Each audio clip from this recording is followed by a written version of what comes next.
folks like you who are very plugged in, what was it like chairing a committee? And I will say that a lot of it wasn't that much different. I was still fighting for funding for Metro, fighting to make sure Montgomery County gets what it needs from the state in terms of school construction and other resources, making sure we're implementing our environmental laws, all the stuff those who read my newsletter see, written there every week. But what was different was it turns out I had a lot of other jobs that I didn't necessarily know that I was going to have besides delegate and chair. So first of all, I'm now a human resources director, apparently. There's like a whole staff with questions about schedules and costs and all sorts of things that I'm now in charge of, a level of responsibility I didn't even have as majority leader in terms of the mechanics of the House. And that's been educational. I'm oddly enough like a cultural leader. Every one of these 6 committees is their own sort of little mini fiefdom with their own little culture, and so I've inserted myself. I was the only new member of the committee this year, and so I've inserted myself into the committee, and I'm sort of through the committee dinners and gatherings and all those things, tried to keep the great culture that my predecessor, who a lot of you know, Chair Kumar Barbay, set in motion. So that's a part of the job. Problem solver. And I really try to take that part of the job extremely seriously, picking up pieces of legislation that have been bouncing around for a long time and trying to figure out how we could actually get them over the finish line this year. Things like exhibition driving, which I know is a big issue, artificial turf, which is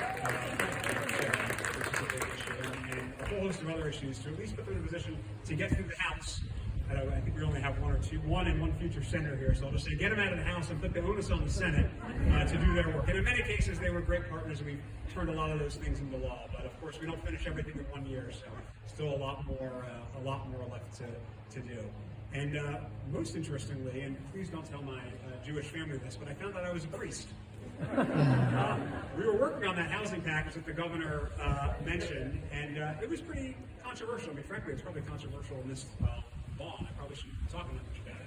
But it was pretty controversial. And, we were working through some amendments, and one of the governor's cabinet secretaries called me and said, Chairman, what's with all these amendments? All the members, they told me they're fine. They told me they're for the governor's bill. They're with the governor, they told me.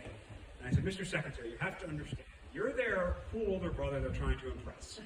I am their priest, they tell all their problems. And so that was certainly an educational experience taking on that role. But I just really want to thank everybody who was here. Many of you have been supporters of mine since before any fancy title, and I just really appreciate it. I love doing this work, and I just so appreciate this opportunity. I look forward to doing it for many more years to come, and that only happens with the support of each one of you. So thank you again for being here. Please eat some food, drink some lemonade, enjoy this beautiful weather and beautiful backyard. But with that, I think if it's all right with the speaker, I'll say we are adjourned. Thank you.